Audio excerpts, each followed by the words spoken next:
Assalamualaikum warahmatullahi wabarakatuh. Bismillah, alhamdulillah, wassalatu wassalamu ala rasulillah Sayyidina Muhammad ibn Abdullah, la hawla wa la quwwata illa billah.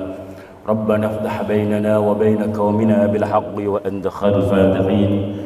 Subhanaka la ilma lana illa ma 'allamtana innaka antal alimul hakim. Wa ba'd. Jamaah sholat subuh Masjid Raya Asmaul Husna yang mudah-mudahan senantiasa dimuliakan Allah Subhanahu wa taala.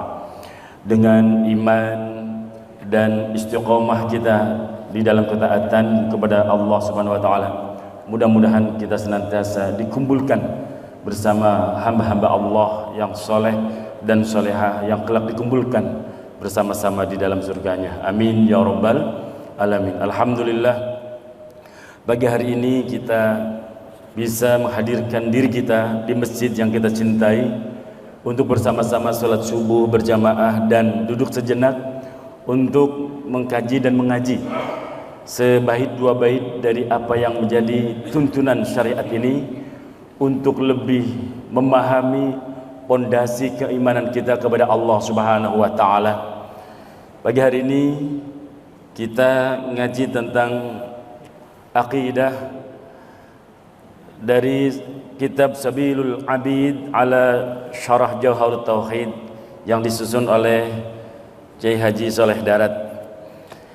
Jamaah yang dimuliakan Allah Subhanahu wa taala, kajian kita sudah sampai ke bab sifat 20. Sifat yang wajib bagi Allah. Sebenarnya sudah sedikit bulan yang lalu kita masuk ke bab ini, tapi belum selesai. Maka pagi hari ini kita akan tuntaskan sifat 20 yang wajib bagi Allah Subhanahu wa taala, yang merupakan sifat yang menggambarkan Allah Subhanahu wa taala sebagai zat yang maha esa, zat yang maha sempurna. Sedangkan sifat yang mengacu pada sifat-sifat mustahil bagi Allah adalah sifat-sifat yang mengingkari keesaan Allah Subhanahu wa taala. Oleh karena itu, sebagai orang yang beriman, kita ngaku iman kepada Allah Subhanahu wa taala, kita wajib mengimani sifat yang 20 ini, dan wajib juga mengimani 20 sifat mustahil bagi Allah Subhanahu wa taala. Sifat wajib bagi Allah dan sifat mustahil bagi Allah tidak hanya harus diketahui oleh seorang muslim, tetapi harus bisa dipahami dan diimani. Karena iman itu tidak boleh katanya, Pak. Iman itu nggak boleh karena orang tuaku iman, ya aku iman. Nggak boleh taklid. Walaupun awalnya kita lahir dari rahimnya orang yang sudah beriman, sudah meyakini Allah Subhanahu wa taala adalah zat yang maha esa, maha tunggal dengan segala kesempurnaannya. Tapi kita juga wajib belajar, wajib kemudian menuntut ilmu untuk mengokohkan keimanan kita. Nah, sudah panjang kali lebar sebelumnya bahwa perkara yang wajib diketahui oleh seorang muslim yang pertama kali adalah ma'rifatullah, mengenal Allah. Jadi tidak bisa tidak. Kok ada orang ngaku beriman, kok kamu beriman kepada Allah? Iya sih, karena orang tuaku iman. Kenapa kamu Islam?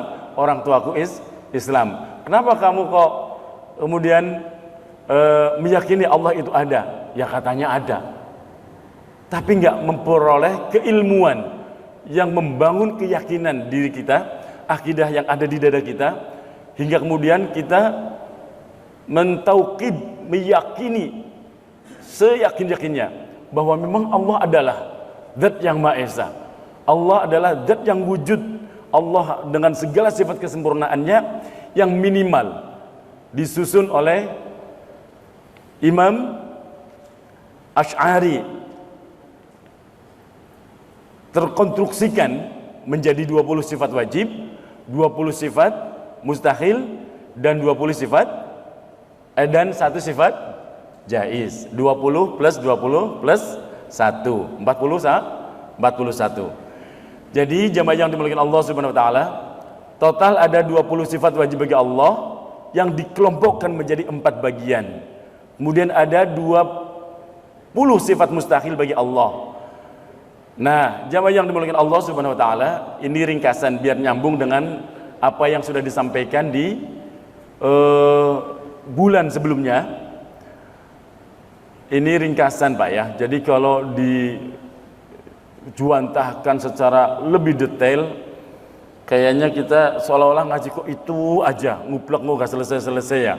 Padahal yang memang tidak cukup waktu sebentar untuk menjelaskan hukum-hukum Allah yang terkait dengan ilmu tauhid yang ada di sifat-sifat 20 yang wajib, sifat 20 yang mustahil dan jaiz. Belum nanti sifat-sifat yang ada melekat pada para rasul. Ini ringkasannya saja. Tapi mudah-mudahan menjadi pondasi konstruksi iman kita lebih kuat, mengakar kuat akan tauhidnya kita kepada Allah Subhanahu wa taala. Baik jamaah yang dimuliakan Allah Subhanahu wa taala, sifat wajib bagi Allah jumlahnya sebenarnya banyak sekali.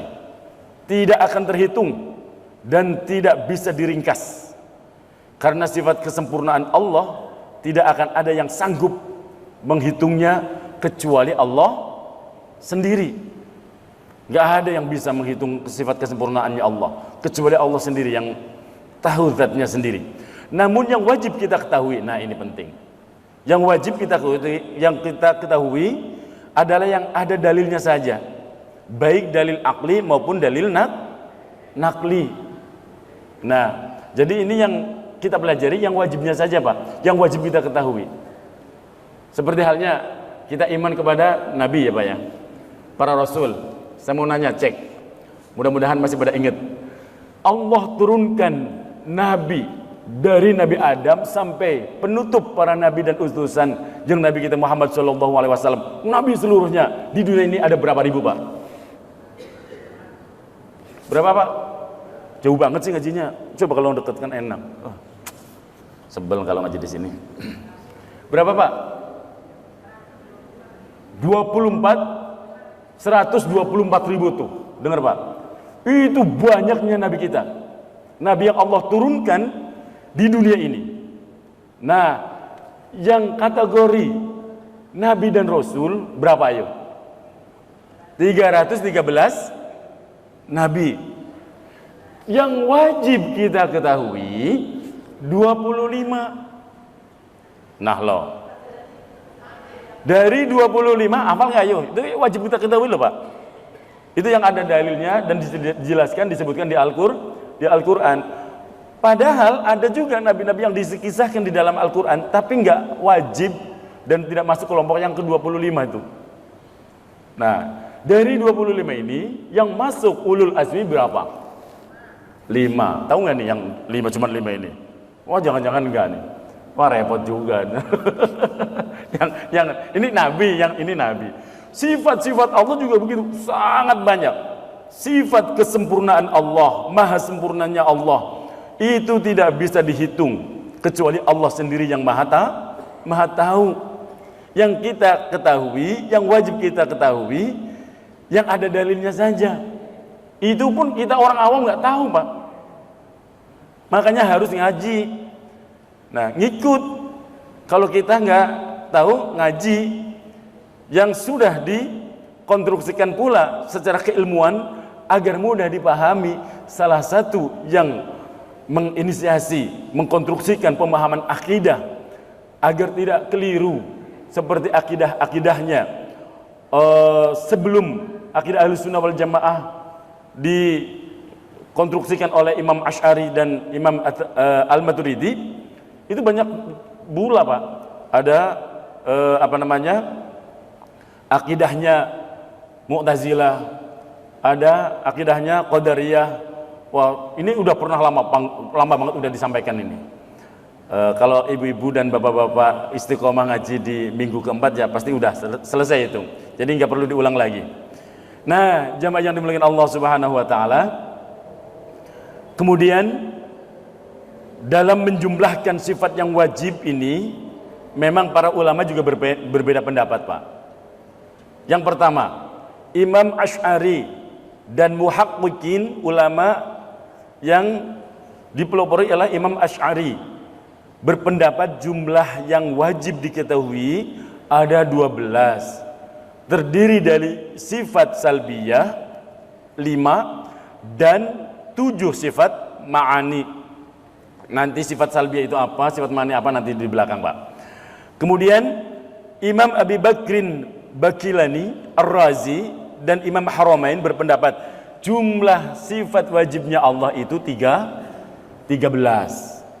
Nah, dengan ditambah 1, yang tadinya 12 ditambah 1, sifat nafsiyah. Sifat nafsiyah. Jadi 13. Yang tadinya 12 ditambah 1, sifat nafsiyah. Menurut Imam Al-Maturidi, Imam Sanusi, Imam Ibrahim Al-Bajuri berpendapat jumlah sifat wajib yang melekat pada Allah yang wajib kita ketahui itu ada 20. Tadi 13 ditambah 7. Nah, dari 20 ini ditambah lagi yang tadinya hanya 13, ketambahan 7 sifat ma'nawiyah. Ma'ani dengan ma'nawiyah itu di sini agak berbeda. Menurut Imam Al-Maturidi dan Imam Sanusi serta Imam Ibrahim Al-Bajuri. Nah, jamaah yang dimiliki Allah Subhanahu wa taala, biar cepet aja. Kita ngaji kalau babakan begini mau ngelucu susah, Pak. Jadi wong ngaji akidah kok ngelucu, bingung. Sementara kebanyakan orang ngaji pengennya yang lucu-lucu ya, yang seger-seger. Ya biar ngakak, biar tertawa hingga katanya nggak ngantuk. Tapi kok kalau ngaji bab-bab ini kok ngelucu, bahaya. Takut malah kepleset. Jadi yang mau nggak mau ngajinya agak serius dulu, Pak ya. Halo? Hilangkan dulu pikiran kita dari hiruk pikuk tanggal 14 Februari gitu loh. Warna-warninya buang dulu dari otak kita itu. Ngaji dulu gitu loh, Pak. Ini justru untuk sanggup sepanjang hayat dan setelah mati. Penting ini yang tanggal 14 bahkan 5 tahunan sekali. Dan kita juga dianggap ya 5 tahun sekali. Kita dicari-cari, diajak-ajak 5 tahun sekali. Kalau ini bekal untuk sepanjang hidup. Jamaah yang dimuliakan Allah Subhanahu wa taala, kita lanjutkan. Agar semua pendapat para ulama usuluddin tadi terbawa, maka diambil yang 20 sifat dan terbagi menjadi 4 kelompok. Jadi menurut tadi Imam Asy'ari, Al-Asy'ari, Abu Hasan Al-Asy'ari dan muhaqqiqin 12, Imam Al-Bakhrin, Abi Bakhrin Baikalani Ar-Razi, Imam Ar-Haramain 13, Imam Al-Maturidi 20. Biar yang pertama, yang ke-12, yang 13 ke bawah semua, kita akan bahas yang 20 karena udah meliputi yang 12 dan 13 itu. Baik. Yang pertama, sifat yang 20 ini dibagi menjadi 4, Pak. Catat baik-baik. Sifat 20 ini terbagi menjadi 4. Yang pertama sifat nafsiyah. Sifat nafsiyah itu artinya apa? Sifat yang berhubungan dengan zat Allah Subhanahu wa taala. Sifat wajib yang tergolong kelompok ini hanya satu, yaitu sifat wujud. Namanya nafsiyah. Sifat nafsiyah itu adalah sifat yang berhubungan dengan zatnya Allah. Ini hanya satu, namanya sifat wujud. Wujud itu bahasa Arab, menurut bahasa kita ada. Jadi Allah itu pasti ada. Gak mungkin Allah tidak ada. Ini ya harus dipondasikan dengan sebaik-baiknya, Pak. Karena apa? Hari gini kadang ada orang-orang aneh. Ketika ada orang aneh, yo anehnya banyak yang ikut, Pak. Bilang Allah tidak ada, berarti kan itu ateis. Argumennya juga bisa menjungkir balikan orang awam, Pak. ketika dia berkata Allah itu tidak ada. Jadi kalau orang nggak pernah ngaji, pakainya logika, filsafat, bisa nyungsep. Makanya memang itu wajib kita ngaji. Bahaya sekali. Logikanya gampang aja sih sebenarnya untuk membantah orang yang tidak percaya bahwa Allah itu ada dan alam semesta itu diciptakan bukan oleh Allah, karena Allah itu tidak ada. Gampang saja. Jawabannya begini, Pak. Apa iya sesuatu yang ada diciptakan dari ketiadaan? Gitu aja. Bantahnya gampang, Pak.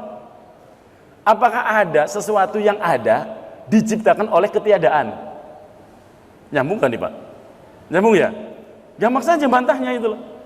Misalnya ini meja, bangku ada diciptakan oleh sesuatu yang tidak ada, mungkin nggak? Nggak mungkin. Loh, kok ada orang yang percaya, orang yang meyakini bahwa Allah itu tidak ada? Sebenarnya nggak bisa diterima argumennya, nggak mungkin yang pasti. Baik, jamaah yang dimuliakan Allah Subhanahu Wa Taala. Kemudian ada sifat salbiyah yang kedua. Sifat salbiyah itu apa? Sifat Allah yang menolak sifat-sifat yang tidak sesuai atau tidak layak bagi Allah. Sekali lagi, sifat salbiyah adalah sifat-sifat yang menolak sifat-sifat yang tidak sesuai atau tidak layak bagi Allah Subhanahu wa taala.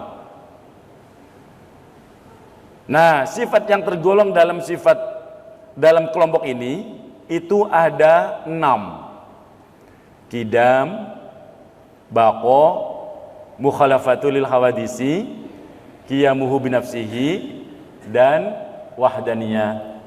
Itu 6. Nah, nanti kalau bahas, baiknya pelan-pelan aja lah, satu-satu. Mudah-mudahan 1 jam ke depan cukup untuk menjelaskan dan menjuantahkan yang pagi ini perlu saya sampaikan. Biar saya nggak ditagih terus sama bagian imarah. Kok nggak tuntas-tuntas sifat 20? Nah, emang rumit dan jelasin begini, Pak. Khawatirnya kalau ngaji bab ini terus setengah tidur, setengah denger, akhirnya nyambungnya setengah-setengah, Pak. Itu paling repot.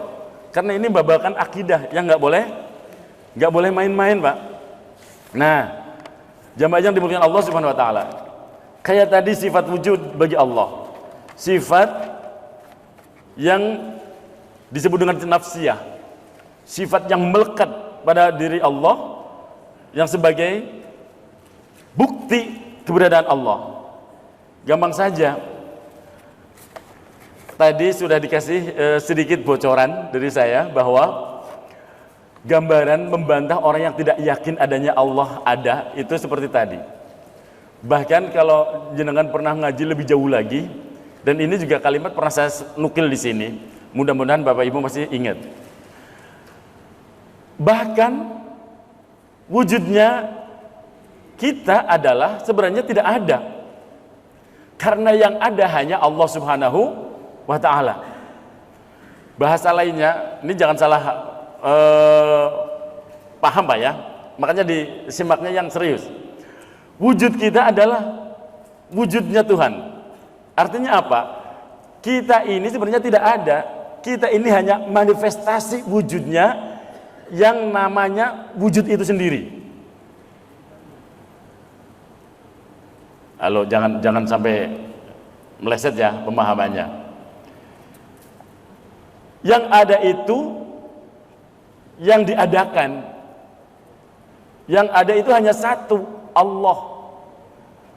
Kita ini semua, saya, bapak-bapak, ibu-ibu, semuanya itu yang namanya ada itu kata satu. Nah, kita sebenarnya tidak ada. Kita ini semua yang tadi saya, kamu, Anda, dia itu yang diadakan. Kita semua itu yang diadakan.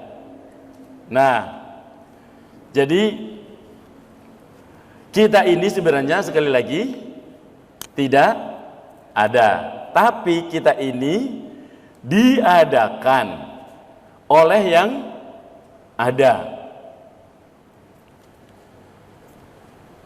Kemudian kita ini Ada sebelum kata itu sendiri, ada.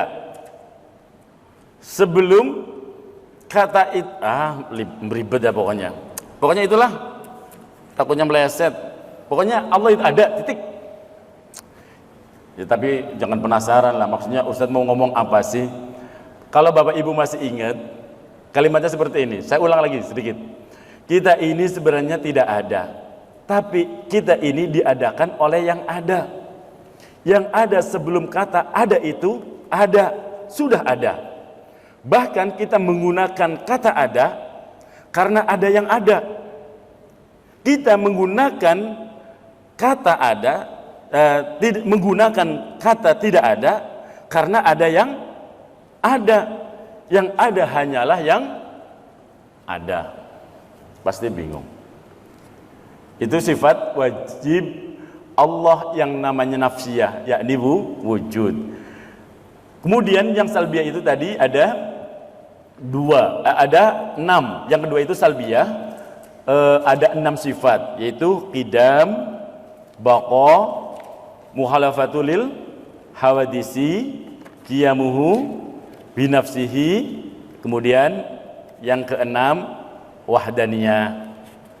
Nah, jadi menurut Imam Abu Hasan al-Asy'ari, ya ini yang paling pokok, nafsiyah dan salbiyah. Kemudian menurut Imam Al-Bakhrin, Imam Harumain, ditambah 5 lagi, dari 7 menjadi 13. Nanti yang disebut dengan sifat ma'ani. Baik, salbiyah dulu. Jamaah yang dimuliakan Allah Subhanahu wa taala, tadi disebutkan sifat salbiyah adalah sifat Allah yang menolak sifat-sifat yang tidak layak, tidak sesuai, tidak pantas ada pada diri Allah. Jadi jangan ngaku Tuhan kalau bahasa kasarnya, kalau tidak ada sesuatu yang melekat, minimal 6 sifat itu. Apa itu? Yang pertama, qidam. Qidam itu artinya terdahulu. Allah itu terdahulu, dan mustahil Allah itu hudus. Hudus itu apa? Baru. Nah, ini yang kemudian kalau Bapak Ibu pernah ngaji tafsir, dialog antara Nabi Musa dengan Fir'aun. Ketika Fir'aun mendeklarasikan dirinya ngaku sebagai Tuhan. Nah, kalau kamu sekarang Tuhan, baru ada sekarang. Kalahnya Fir'aun itu ketika argumennya bukan Tuhanku, Allah adalah yang menciptakan alam semesta, langit dan bumi. Itu masih ngengkel si Fir'aun itu. Kalahnya ketika mengatakan begini, dikatakan begini, kalau kamu ngaku Tuhan sekarang, terus Tuhan bapak ibumu dulu siapa? Gitu loh. Kalahnya di situ. Berarti dulu nggak ada Tuhan dong. Wong Tuhannya baru lahir setelah bapak ibunya. Jadi jamaah yang dimuliakan Allah Subhanahu wa taala, qidam. Yang disebut Tuhan harus huwal awwal wal akhir wal zahir wal batin wa huwa bikulli syai'in alim. Dialah Allah al-awwal, yang maha awal, wal akhir, dan maha akhir. Tidak ada awalnya, tidak ada yang mendahului, dan akhirnya tidak akan pernah ada akhirnya. Wal zahir wal batin, yang maha zahir dan maha batin. Wa huwa bikulli syai'in alim. Dialah yang maha kuasa dan maha tahu atas segala sesuatu. Jadi jamaah yang dimuliakan Allah Subhanahu wa taala, yang melekat pada sifat salbiyah ini adalah qidam. Allah itu terdahulu. Allah adalah pencipta segala sesuatu. Allah yang menciptakan langit, bumi, dan seluruh isinya. Ya, termasuk tumbuhan, binatang, dan juga manusia. Yang demikian itu Allah, Tuhanmu pencipta segalanya. Nah, ini disebutkan di dalam surat Al-Mu'minun, juga disebutkan banyak sekali penjelasan-penjelasan di dalam Al-Quran. Oleh karena itu, Allah adalah awal. Tidak mungkin Allah ada yang mendahului. Dia sudah ada jauh sebelum langit, bumi, tumbuhan, binatang, dan manusia lainnya ada. Tidak mungkin Tuhan itu baru atau lahir setelah makhluk lainnya ada. Sebagai contoh, tidak mungkin lukisan, nah saya sedikit loncat yang agak keren lah. Lukisan Mona Lisa, tahu Bu? Ibu-ibu tahu Bu?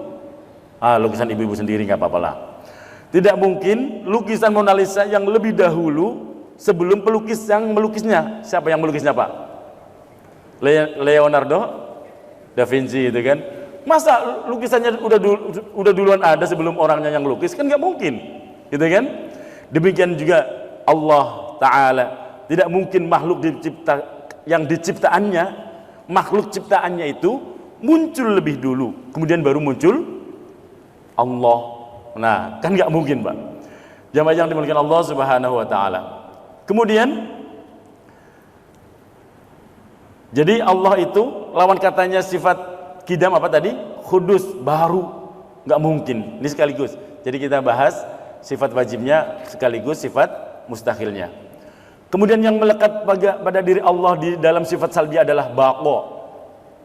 Baqo itu kekal, bahasa Indonesianya. Allah itu kekal, tidak mungkin Allah itu fana. Apa itu fana? Binasa. Allah sebagai Tuhan semesta alam itu hidup terus menerus, kekal abadi mengurus makhluknya dan ciptaannya. Jika Tuhan itu fana atau mati, terus bagaimana nasib ciptaannya seperti manusia kita ini, alam semestanya? Nggak ada yang ngurus gitu? Nah, jadi mustahil Allah itu fana. Allah Subhanahu wa taala menegaskan di dalam surat Al-Furqan, "Wa tawakkal 'alal hayyil ladzi la yamut wa sabbih bihamdihi wa kafa bihi bidzunubi 'ibadihi khabira." Dan bertawakallah kepada Allah yang hidup kekal, yang tidak mati, la yamut. Al-hayyul ladzi la yamut, yang hidup kekal dan tidak mati. Sementara makhluknya kullu man 'alaiha fan, selain Allah pasti rusak, selain Allah pasti binasa. Sementara Allah wa yabqa wajhu rabbika dzul jalali wal ikram. Surat apa Bu? Surat Ar-Rahman. Ibu-ibu mah hafal, bapak-bapak mah belum tentu ya Bu ya. Oh subhanallah. Kullu man 'alaiha fan wa yabqa wajhu rabbika dzul jalali wal ikram. Itu adalah dalil bahwa Allah adalah baqa. Allah itu kekal. Allah tidak akan pernah binasa atau rusak. Jamaah yang dimuliakan Allah Subhanahu wa taala. Selanjutnya, hikmah dari Allah disifati, dan kita harus yakin seyakin-yakinnya Allah adalah kekal. Jika kita mencintai Allah yang maha kekal dan selalu ada yang menjadikannya teman serta pelindung, niscaya kita akan tetap sabar meski kehilangan segala sesuatu yang kita cintai. Kalau kita boleh bucin Pak, tapi satu-satunya yang boleh kita bucini itu siapa? Allah. Tahu bucin Pak? Ini juga bahasa anak sekarang. Pasti yang rada sepuh-sepuh di belakang kanan kiri nggak tahu tuh bucin itu apa tuh. Wong saya juga baru tahu kemarin. Ada istilah anak sekarang, bucin. Apa sih Bu? Cinta buta, atau buta cinta itu. Mabok cinta itu loh. Nah, boleh mabok cinta, tapi hanya kepada Allah semata. Jadi kalau bucinnya sama Allah, kita diuji kayak apapun tidak akan pernah berubah. Makanya saya sering menyampaikan, cintailah Allah yang tidak akan pernah mengecewakan cintamu. Jadi kalau cinta kita kepada manusia pasti akan kecewa. Makanya cintailah orang yang kamu cintai, atau ngefan lah, atau idolakanlah, atau apapun istilahnya, sewajarnya saja. Karena bisa jadi suatu saat orang yang kamu cintai, yang kamu bela-bela itu, yang kamu idolakan itu, suatu saat menjadi orang yang paling kamu benci. Karena memang ada yang kekal di dunia ini. Apalagi dunia, jangan bilang politik Pak ya, ntar jadi tahu semua. Nggak ada cinta abadi di dalam politik. Ya kan, adanya kepentingan. Ya udahlah. Begitu pula kalau benci Pak, Bu, biasa aja. Jadi wa abghid, bencilah orang yang kamu benci. Khaunamma, biasa saja, sewajarnya saja. Khawatirnya suatu saat yang kamu benci menjadi orang yang paling kamu cintai. Jamaah yang dimuliakan Allah Subhanahu wa taala. Dan kalau cinta, bagusnya ya lebih baik kita sedang-sedang saja. Jangan berlebihan, giliran kita kecewa, kita mau tiru Abu Lahab atau Sayyidina Umar, Bu. Bapak-bapak, Abu Lahab itu ketika Nabi SAW adalah orang yang paling girang, paling senang, paling syukur dengan lahirnya Nabi Muhammad. Siapa? Abu Lahab, Pak. Abu Lahab yang paling girang, sampai kemudian budaknya dimerdekakan sebagai ungkapan kegembiraannya. Tapi setelah beliau menjadi Nabi kita Muhammad SAW, menjadi sosok yang membawa ajaran risalah yang dibawanya dari wahyu Allah Subhanahu wa taala, yakni agama Islam, tidak ada ikhtiar usaha hari kecuali memikirkan bagaimana membunuh Nabi. Itu Abu Lahab. Tapi kalau contoh yang berikutnya, Sayyidina Umar kebalikannya. Tidak ada waktu yang dipikirkan beliau kecuali bagaimana membinasakan, bahkan membunuh Nabi. Subhanallah. Setelah beliau mengenal Nabi dan tahu apa yang benar-benar dibawa oleh Nabi, maka masuklah beliau ke dalam ajaran Nabi SAW. Dan sekarang sampai detik ini dan ila yaumil qiyamah, beliau menjadi pendamping setia baginda Nabi kita Muhammad SAW. Jadi ya, ingat, segala sesuatu di dunia tidak ada yang abadi. Maka santai saja, Pak. Enggak usah beteng-teng, wong sama tetangga kau beteng-teng. Gara-gara enggak cocok sama warna yang dipilih oleh imam misalnya.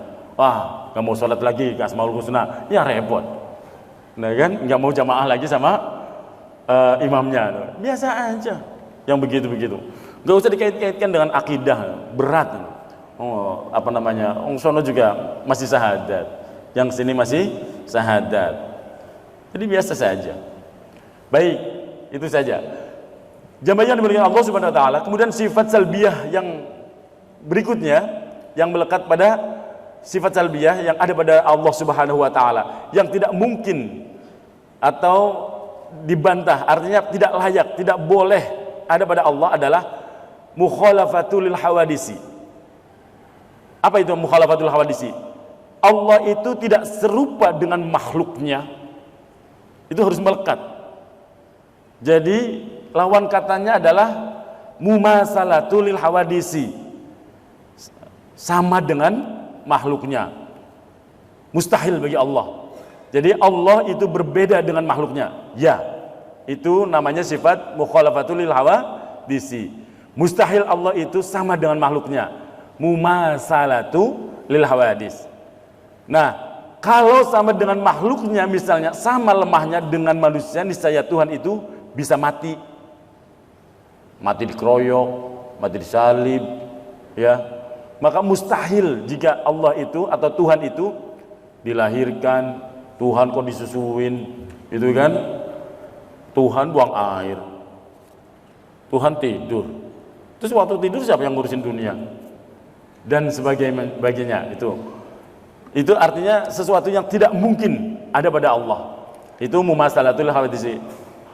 Allah, Tuhan tidak sama dengan makhluknya, tapi mukhalafatu lil hawadis, beda. Laisa kamitslihi syai'un wa huwas samiul alim wa huwas samiul basir. Allah tidak ada sesuatu pun yang serupa dengannya. Dia zat yang maha mendengar dan maha menatap.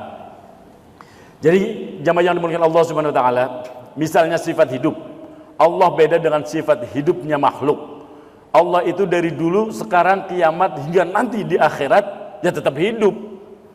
Allah tidak mengenal mati. Sebaliknya makhluk seperti manusia dulunya tidak ada, kemudian jadi ada, nanti tidak ada. Pak, Bu, tidak ada yang lebih nyata kecuali kematian. Tapi nyatanya ya kita adalah manusia-manusia yang kadang, maaf saya nggak suudzon, paling nggak siap untuk mati. Betul Pak ya? Tidak ada sesuatu yang paling nyata, yang paling hak akan terjadi pada diri kita kecuali kematian. Tapi kita itu seolah-olah masih lama, masih jauh, saya masih muda. Ya Allah, kematian itu nggak pernah pakai informasi Pak kalau datang, apalagi konfirmasi, kemudian woro-woro enggak. Kita cuma dikasih tanda-tandanya doang. Woro-woro enggak, tanda-tandanya apa? Uban. Sekarang uban nggak bisa jadi patokan katanya. Banyak orang yang muda udah ubanan gitu kan. Nah, tapi kan sudah kelihatan yang lain Pak. Dulu waktu di bawah 40 tahun mungkin bapak-bapak naik motor sejauh berpuluh-puluh kilo, bahkan beratus kilo, nggak ada tuh mau hujan mau panas nggak masuk angin. Ya, paling capek dikit doang. Coba sekarang yang udah 50 ke atas, kalau nggak meriang, subhanallah, itu kan tandanya Pak. Dulu tidur di atas pasir berasa kasur, ya kan? Sekarang di atas kasur pun berasa pegel-pegel. Ya Allah, jamaah yang dimiliki Allah Subhanahu Wa Taala. Jadi Allah itu jangan pernah digambarkan oleh akal pendeknya kita, semisal dengan kita. Nanti di kitab ini memang harus continue ngajinya Pak. Di dalam Al-Quran itu ada ayat muhkamat, ada ayat-ayat mutasyabihat. Ayat-ayat muhkamat itu udah jelas, nggak usah dibantah karena memang udah sangat-sangat jelas. Kalau ayat mutasyabihat itu harus ditakwil, harus dipahami, dikorelasikan dengan ayat-ayat yang lain. Untuk memahami ayat-ayat mutasyabihat nggak boleh dipahami oleh kita yang tidak punya ilmu, harus merujuk kepada ulama yang capable, yang punya kemampuan, yang punya standar keilmuan untuk menafsirkan Al-Quran. Nggak boleh dilihat hanya zahirnya, lafadznya saja, nggak boleh, sangat bahaya. Misalnya nanti di sini dijelaskan banyak Pak. Allah itu yadullah Allah punya tangan. Wa wajhika, tadi ayat yang dibaca wajhu rabbika dzil jalali wal ikram. Allah itu punya wajah, wajahnya seperti Bapak Ibu. Bahaya sekali kalau dimaknai secara zahirnya lafaz. Itu namanya ayat-ayat mutasyabihat. Makanya ngaji ini mestinya istiqomah. Enggak boleh kadang ngaji, kadang enggak, kadang denger enggak ada, kadang enggak, bahaya. Sampai tuntas, Pak. Kalau enggak dengan aziz, ya dengan yang lain. Tapi yang nyambung, Pak. Ustadz-ustadz yang nyambung. Hari ini ngaji bab sifat Allah 20. Besok-besok ngajinya sama yang punya pemahaman akidah itu konstruksinya hanya 3. Uluhiyah, rububiyah, asma wa sifat. Bentrok pada dengan ini, nggak nyambung. Ini yang harus saya ingatkan. Jadi ibu-ibu, bapak-bapak, jangan kalau ngaji di tempat lain ingin nyambung pemahaman seperti ini kepada ustadz yang nyambung juga. Kita lanjutkan, jamaah yang dimuliakan Allah Subhanahu Wa Taala. Sifat salbiyah yang berikutnya adalah qiyamuhu binafsihi. Qiyamuhu binafsihi, berdiri dengan sendirinya. Allah itu qiyamuhu binafsihi, berdiri dengan sendiri. Berdiri dengan sendirinya, dan mustahil Allah itu ikhtiqarullah atau istihaju li ghairi. Qiyamuhu binafsihi itu berdiri dengan sendirinya. Nah, lawan katanya adalah, lawan sifatnya maksudnya, bukan lawan katanya, ikhtiyaju li ghairihi. Artinya apa? Mustahil bagi Allah membutuhkan bantuan dari yang lainnya. Allah nggak mungkin butuh dari yang lainnya. Allah adalah qiyamuhu binafsihi. Jadi ketika Allah menciptakan segala sesuatu, nggak butuh bantuan dari siapapun. Maka disebutkan di sini dalam Al-Qur'an, "Wa man jahada fa innama yujahidu li nafsi. Innallaha laghaniyyun 'anil 'alamin."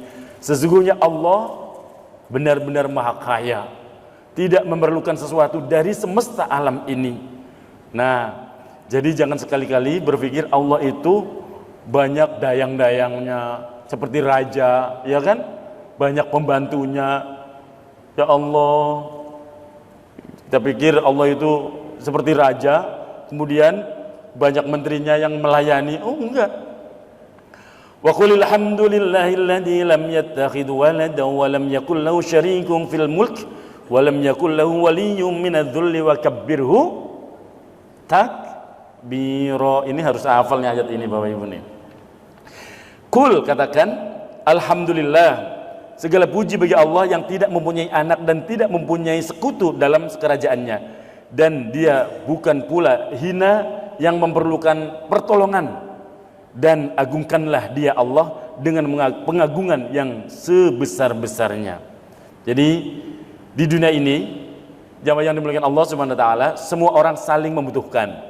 Kalau di dunia, kalau bicara makhluk, bahkan seorang raja pun butuh penjahit pakaian agar tidak diterjang oleh bahasanya tidak pakai pakaian lah, bahasanya tidak telanjang. Seorang raja pun butuh penjahit untuk menjahitkan pakaiannya. Dia butuh pembuat bangunan agar istananya berdiri sendiri, bisa berdiri kokoh. Seorang raja butuh tukang masak agar bisa makan.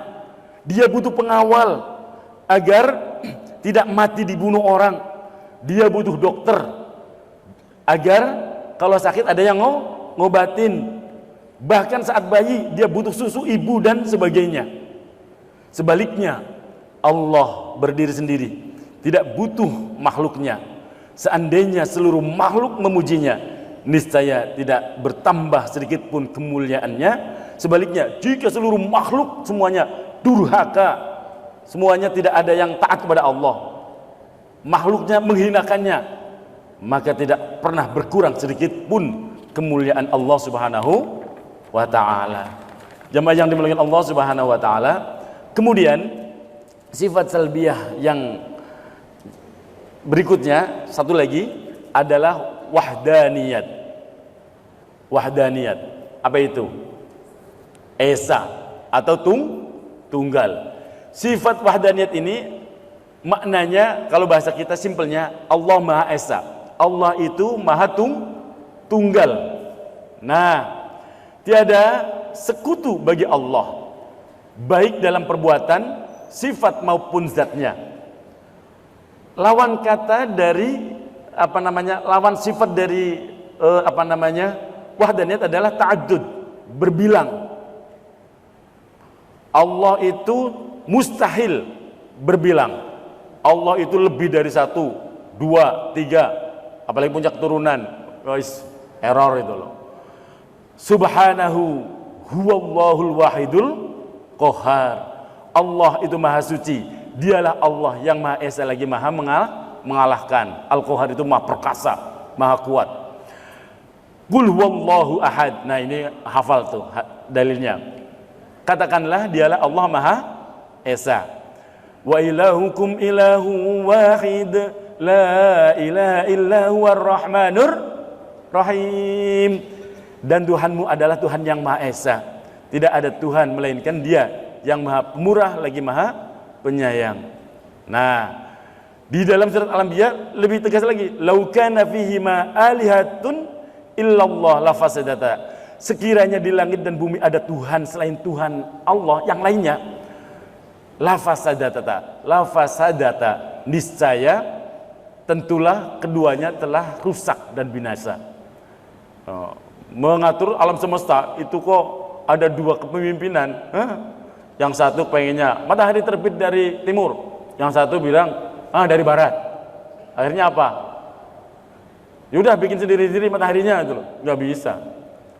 Cukup Allah zat yang maha esa, tidak ada berbilang. Nah, jamaah yang dimuliakan Allah Subhanahu wa taala, masih banyak dalil tentang kemahakuasaan Allah dalam keesaannya. Nah, ini namanya juga ngaji kepengennya dapat semuanya, waktunya singkat dan ketemunya sebulan sekali. Jadi mudah-mudahan kita dapat. Saya tambahin sedikit Bapak Ibu yang rahmati Allah Subhanahu wa taala biar nanti lebih cepat lagi. Selanjutnya setelah sifat nafsiyah yang hanya wujud, kemudian salbiyah ada 6 tadi, qidam, baqa, muhalafatul hawadisi, qiyamuhu bi nafsihi wa daniyat. Nah, itu 6 ya. Kemudian ditambah 7 namanya sifat ma'ani. Menurut Imam Al-Haramain dan Imam Ar-Razi. Nah, beliau mengatakan 7 ini apa saja? Qudrat, iradat, ilmu, hayat, sama, basar, sampai kalam. Nah, jamaah yang dimuliakan Allah Subhanahu wa taala, ini sifat ma'ani. Qudrat artinya apa? Allah berkuasa. Nah, tadi belum saya jelaskan apa makna sifat ma'ani.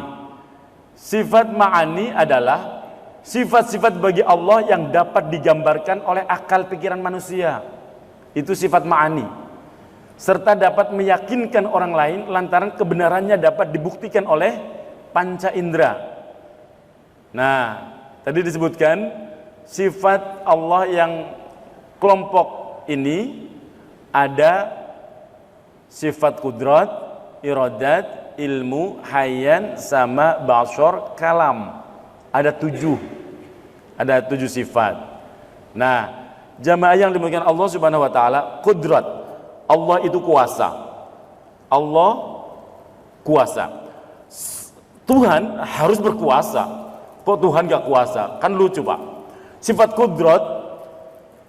kudrat, kuasa adalah kemampuan Allah menciptakan dan meniadakan apa saja yang Dia kehendaki berdasarkan keinginannya. Apabila Allah tidak mempunyai kemampuan, tentu tidak dapat mencipta makhluk sekecil apapun. Maka kita sering menemukan di dalam Al-Quran akhir ayat biasanya bunyinya apa? Innallaha ala kulli syai'in qadir. Ya Pak ya. Wa ma kana Allahu liyu'ajjizahu min syai'in fis samawati wala fil ard. Innahu kana aliman qadira. Dan tiada sesuatu pun yang dapat melemahkan Allah baik di langit maupun di bumi. Sesungguhnya Allah Maha mengetahui lagi Maha kuasa. Di ayat yang lain banyak sekali, Bu. Iya sya'yudhikum wa ya'ti bi khalqin jadid wa ma dzalika 'ala Allahi bi'aziz. Jika Dia kehendak niscaya Dia musnahkan kamu dan mendatangkan makhluk baru untuk menggantikan kamu, dan yang demikian tidak sulit bagi Allah. Allah itu kuasa. Allah itu mampu menciptakan apapun sesuai dengan kehendaknya, tanpa ada yang memerintah, tanpa ada yang menyuruh, tanpa ada yang mengaturnya. Nah, makanya sifat yang ke-8 sebelum masuk ke sifat 8, lawan dari sifat kudrat, kuasa, itu ajzun. Artinya apa? Mustahil bagi Allah itu lemah. Kemudian iradah, berkehendak. Sifat iradah itu apa? Allah berkehendak menakdirkan sesuatu sebelum menciptakannya. Allah memiliki kebebasan menciptakan apa saja sesuai dengan kehendaknya dan pilihannya. Karena itu ada kalanya Dia menciptakan sesuatu berbentuk panjang, tinggi atau pendek. Ada yang bagus, ada yang kurang bagus, jangan bilang jelek, Bu. Ada kalanya pandai, ada kalanya kurang pandai, jangan bilang bodoh. No. Ada yang ganteng, ada yang kurang ganteng. Ada yang cantik, ada yang lumayan, gitu kan? Oh, jelek. Suka jelek-jelekin diri sendiri sih. Baik. Allah itu bebas. Innama qauluna li syai'in idza aradnahu ayyaqula lahu kun fayakun.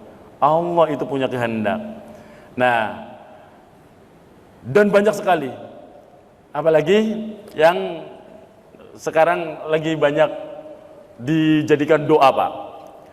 Kaitannya dengan irodahnya Allah. Berkehendak, hajatnya, keinginan kita sebagai makhluk menyamai atau ngepasi kehendaknya Allah. Apa itu? Dengerin baik-baik. Qulillahumma malikal mulki tu'til mulka man tasha'u wa tanzi'ul mulka mimman tasha'u wa tu'izzu man tasha'u wa tudhillu man tasha'u biyadikal khair innaka ala kulli syai'in qadir. Ini doa lagi ini ayat lagi kenceng dijadikan doa orang-orang yang kepengen, Pak. Perhatikan artinya. Kul, katakan wahai Muhammad, Allahumma, wahai Allah, malikal mulk, Tuhan yang memiliki kerajaan, Tuhan yang memiliki kekuasaan. Tu'til mulka man tasya, Engkau berikan kerajaan kepada siapa saja yang Engkau kehendaki. Wa tanzi'ul mulka mimman tasya, dan Engkau pula yang mencabut kerajaan atau kekuasaan dari orang yang Engkau kehendaki. Wa tu'izzu man tasya, Engkau pula yang memuliakan orang yang Engkau kehendaki. Wa tudhillu man tasya, dan Engkau pula yang hinakan orang yang Engkau kehendaki. Biyadikal khair, di tangan Engkau segala kebaikan. Innaka ala kulli syai'in qadir, sesungguhnya Engkau maha kuasa atas segala sesuatu. Ini ayat, Bu, Pak, lagi kenceng nih, banyak yang mendikirkan ini. Menawa-menawa, tahu menawa-menawa, Pak? Allah berkenan memberikan kekuasaannya, kerajaannya, nitipin sedikit, nggak sekujung kuku. Lagi rebutan kursi. Ya, memang kursi beda, Pak. Lebih tinggi kan saya? Tuh, gara-gara ada kursi.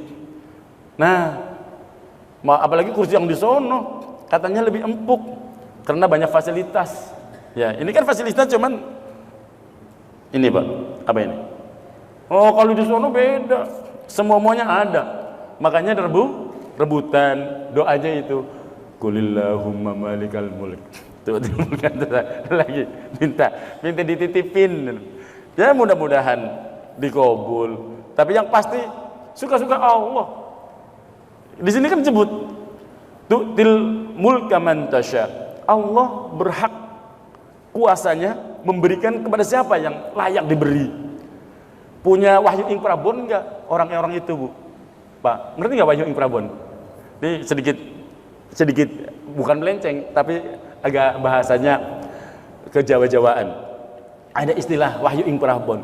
Orang itu kalau pada dasarnya ada terah pemimpin, entah dari kakek moyangnya, kita semua terah pemimpin semua sih, Pak, Bu. Cuman punya warisannya enggak, punya lisensi enggak, itu, Pak, enggak usah menyanin aja mulia orangnya, bisa diterima di mana-mana, humble, asik gitu kan. Tapi kalau memang enggak ada wahyu ing prabon, dimenyanin satu truk enggak ngefek, biar tahu itu loh. Wah, kayaknya saya kantong suaranya di dapil ini, wah cukup lah. Giliran nggak ada isinya. Nah, bisa jadi emang Allah, kalau hubungannya dengan Allah, wa tanzi'ul mulka mimman tasya, Allah mencabut, itu loh. Nah, kalau bicara Allah langsung selesai itu loh. Tapi secara ikhtiarnya begitu. Kita punya wahyu ing prabon enggak, gitu loh. Wahyu, punya lisensi enggak untuk dapat apa namanya?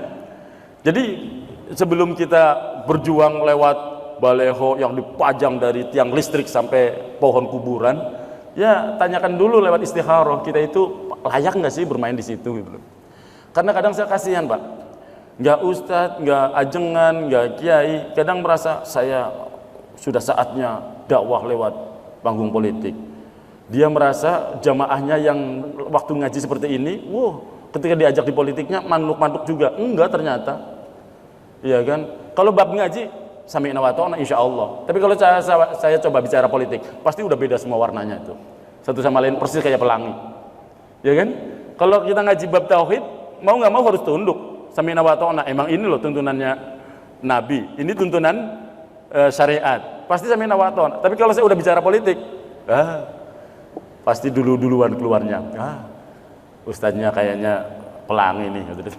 Saya nggak nyebut warna A, B, C, D, E. Enggak. Jadi jamaah yang dimuliakan Allah Subhanahu wa taala, Allah Subhanahu wa taala berkehendak memberikan kekuasaan kepada siapa saja dan bisa mengambil kekuasaan dari siapa saja. Allah kalau udah memuliakan hambanya, mulia Pak. Wa tu'izzu man tasya, mulia. Dipuji sedikit, wah langsung terbang selangit. Langsung bahasanya viral ya zaman sekarang. Wa tudzillu man tasya, sebaliknya Allah kalau mau merendahkan hambanya yang memang sudah saatnya direndahkan, ya rendah. Walaupun dipuji setinggi langit, rendah Pak. Kalau Allah sudah berkehendak, maka mintalah sama Allah kalau kita punya keinginan, mudah-mudahan ngepasin irodahnya Allah. Mudah nggak Pak sampai di sini? Mudah-mudahan mudah Pak ya. Baik, sedikit lagi, satu lagi. Kemudian sifat ilmu mengetahui. Allah mengetahui terhadap segala sesuatu yang telah berlalu, yang sedang terjadi dan yang akan terjadi. Innallaha bikulli syai'in alim wa annallaha qad ahata bikulli syai'in ilma. Maka mustahil bagi Allah bodoh, Allah kok nggak tahu, Allah kok nggak ngerti, mustahil. Kemudian Allah itu hayat. Apa artinya? Hidup, dan hidupnya Allah kekal serta tidak ada batas.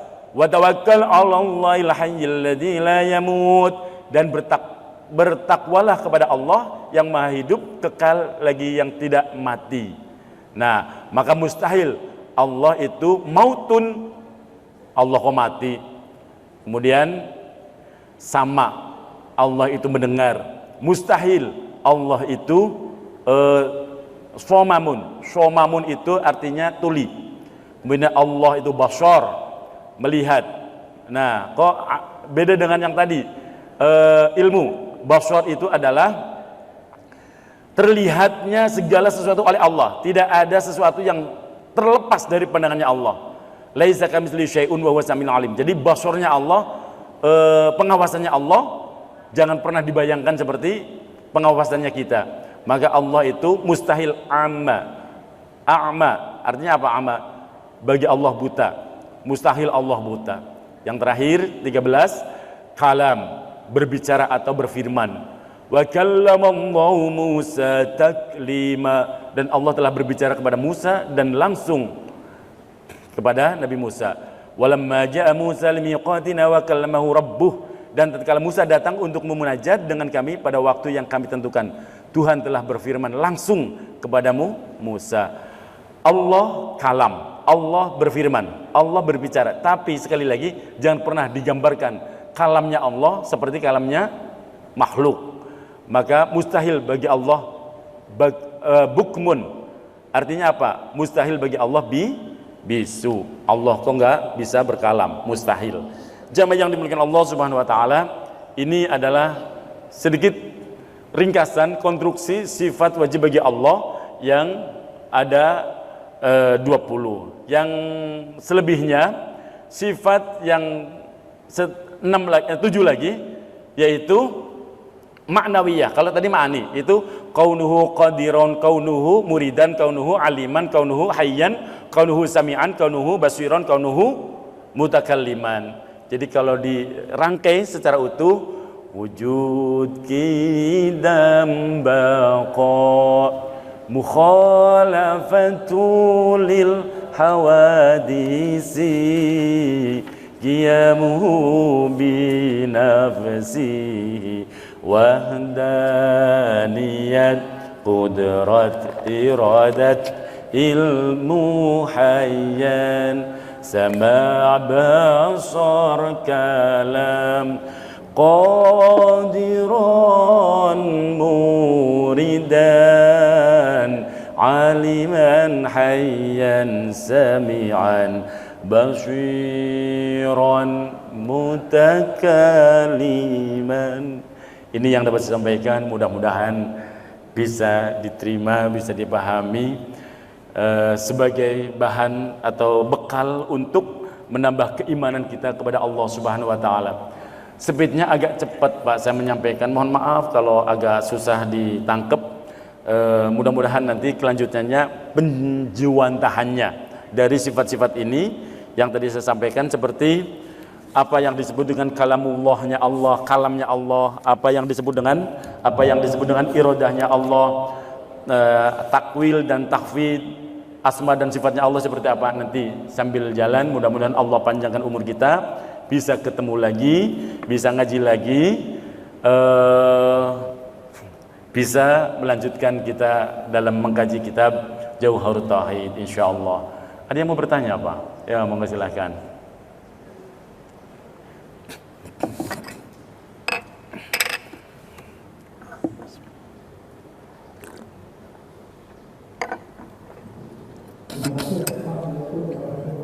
Waalaikumsalam warahmatullahi wabarakatuh. Monggo, Pak. Yang saya tanyakan adalah mesti kita banyak mendengar atau mengetahui bahwa banyak peneliti itu meneliti sesuatu yang sebelumnya dia tidak tahu apa hasilnya. Setelah dia ketahui hasilnya ternyata ada dalam Al-Quran, maka masuklah dia ke dalam Islam. Tapi sekarang saya ingin tanyakan pada orang yang mengenal Islam, dia belajar filsafat.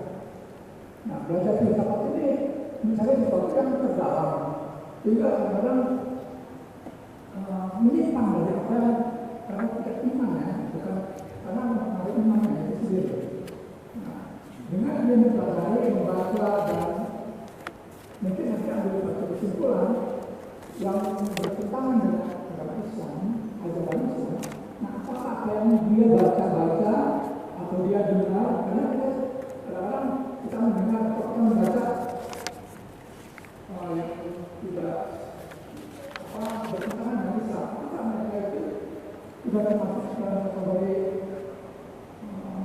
keluar dari Islam? Karena dia baca, dia menjelaskan sesuatu yang di akal dia, tapi tidak sesuai dengan agama Islam. Baik. Jemaah yang dimuliakan Allah Subhanahu wa taala, ada pertanyaan sangat bagus dan ini pertanyaan yang pertama dan yang terakhir mudah-mudahan, karena kalau diskusinya panjang boleh sih ada pertanyaan lagi. Intinya begini, jemaah yang dimuliakan Allah Subhanahu wa taala, dari pertanyaan tadi sangat bagus. Banyak orang di luaran sana yang baik ateis atau non muslim yang kemudian melakukan penelitian di banyak bidang, entah itu kedokteran, itu arkeolog, entah yang lain-lainnya.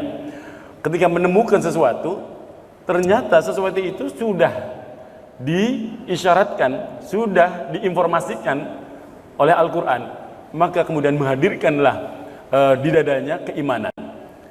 Jawabannya oleh Allah Subhanahu wa taala. Sebaliknya, ada orang yang sudah lahir dalam keadaan Islam karena memang bapak ibunya muslim. Ketika tumbuh berkembang, dia kuliah, ambilnya filsafat, Pak. Nah, itu medeni kalau kita belum punya pondasi iman. Karena apa? Ketika orang-orang ini belajar filsafat dan tidak memilah dan memilih, ada filsafat-filsafat yang tinggalnya Plato, Aristoteles dan tinggalan Yunani, Pak, dulu. Sebelum kemudian diluruskan oleh pemikir-pemikir muslim, diluruskan. Andai Bapak Ibu pernah membaca kitabnya Imam Ibnu Rushdi, Imam Al-Ghazali, beliau itu falasifah, itu nama kitabnya Imam Al-Ghazali, itu membantah cara berpikirnya orang-orang yang filsafat sesat itu tadi, hingga orang-orang yang belajar tentang ilmu agama atau tentang keimanan, tentang keesaan Allah lewat pemikiran-pemikiran orang yang di luar Islam, itu yang akhirnya tidak sedikit menyeret mereka akhirnya apa? Dari Islam menuju ke kufuran. Bahkan sudah sampai levelnya, maaf seperti Bapak tadi, apakah itu sudah keluar dari Islam? Banyak yang sudah keluar dari Islam, Pak, memang. Nah, tapi kadang mereka nggak menyadari kalau dirinya sudah keluar dari Islam, merasa dirinya segala sesuatu harus dilogikakan. Tuhan itu harus mampu cerna oleh akal mentahnya. Padahal ada banyak sesuatu yang harus diyakini dengan keimanan. Banyak hal yang tidak mampu dijangkau oleh akal. Seperti halnya sifat keberadaan Allah. Orang-orang filsafat itu diolah, Pak, dengan segala dalilnya. Nah, padahal ketika kita yang sudah iman sih mudah memang. Ketika kita dikasih gambaran, bagaimana engkau ingin melihat Allah, Zat yang maha segala-galanya. Jangan lihat Allahnya, nurnya saja Anda nggak kuat, nggak bakalan tidak kuat. Nah, jangan jauh-jauh lah terhadap Zat yang maha menciptakan itu. Ruh yang ada di jasadmu, kamu tanya, di manakah letak ruh yang ada di jasadmu? Kamu hari ini nggak bisa jawab. Di jempol kaki kah? Di ubun-ubun kah? Oh, di jantung. Di sebelah mana ruh kita ada di jantung? Di paru-paru. Di paru-paru pojokan mana ruh kita? Menanyakan ruh saja kita nggak mampu, Pak. Yang katanya ada di jasad, tidak letaknya di mana? Apalagi menanyakan Zat yang maha menciptakan ruh, gitu loh, Pak. Bagi kita, ini yang sudah iman gampang dikasih dalil ini langsung sami'na wa ata'na. Tapi orang-orang yang membolak-balikan pemahamannya karena mengadopsi pemikiran-pemikiran pemahaman itu dari luar Islam, ini yang sangat berbahaya. Akhirnya apa? Mereka lebih banyak zindik. Lebih banyak yang kemudian kafir, bahkan akhirnya lebih ekstrim. Yang tidak percaya adanya Tuhan apa, Pak? Yang tidak percaya adanya Tuhan apa tadi apa? Ateis. Nah, ngeri sekali. Makanya mereka sudah terseret dalam kekafiran bahkan dari hal yang semestinya. Oleh karena itu, Bapak Ibu rahmati Allah Subhanahu wa taala, kita kalau belajar tentang akidah tauhid itu harus benar-benar kepada kiai atau merujuk kepada kitab yang benar-benar sesuai dengan tuntunan Ahlus Sunnah wal Jamaah hingga kita enggak tergelincir, insya Allah. Mudah-mudahan. Ya. Jadi narasi-narasi yang dibacakan, yang dijelaskan kepada orang itu sudah membuat dirinya iya, sudah bisa menyeret kepada bahkan membawa ahlak wa halak. Artinya udah dia merusak, betul Pak. Zolun wa mudhillun. Udah zolim, menzolimi lagi. Udah jahat, menjahati lagi. Itu sangat berbahaya. Maka lebih baik tinggalkan saja orang-orang yang membawa narasi-narasi yang justru menyeret kita kepada kekufuran. Al-Fatihah. A'udzu billahi minasyaitonir rajim. Bismillahirrahmanirrahim. Alhamdulillahirabbil alamin arrahmanir rahim maliki yaumiddin. Iyyaka na'budu wa iyyaka nasta'in ihdinas siratal mustaqim. Siratal ladzina an'amta 'alaihim ghairil maghdubi 'alaihim waladdallin. Amin. اللهم انفعنا بما علمتنا وعلمنا ما ينفعنا وزدنا علما اجعلنا واهلنا واولادنا وتلاميذنا وجماعتنا هذا من اهل العلم والخير ومن اهل القران ومن عبادك الصالحين ربنا اتنا في الدنيا حسنه وفي الاخره حسنه وقنا عذاب النار صلى الله على محمد وعلى اله وصحبه وسلم walhamdulillahi rabbil alamin. Bersama-sama subhanakallahumma wa bihamdika asyhadu an la ilaha illa anta astaghfiruka wa atubu ilaik. Assalamualaikum warahmatullahi wabarakatuh.